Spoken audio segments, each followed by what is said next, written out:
Good afternoon. I'm Cinnamon Burns. World leaders from more than 40 countries are meeting in Washington today for a nuclear summit. The group is discussing how to keep nuclear materials out of the hands of terrorists.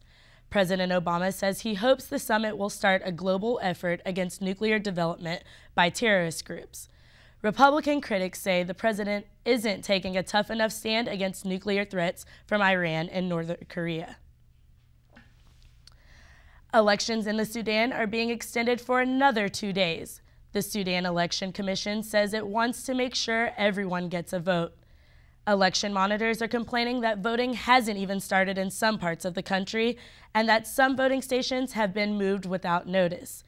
This is Sudan's first multi-party election in a quarter century. It will determine whether current President Omar al-Bashir wins another term. Al-Bashir is under an international indictment for war crimes in Darfur.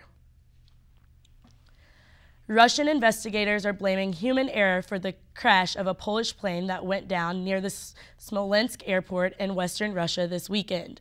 Polish President Lech Kaczynski was killed, as well as other political, military, and religious leaders on board. There were no survivors. The flight crashed on the way to a memorial service. The weather was bad, and the pilot attempted to land in dense fog. Astronauts on the International Space Station are celebrating 2 historic events with a little bit of song and poetry.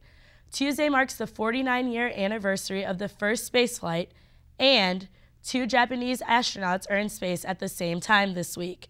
The space station will have a party with a concert and a reading of Japanese haiku.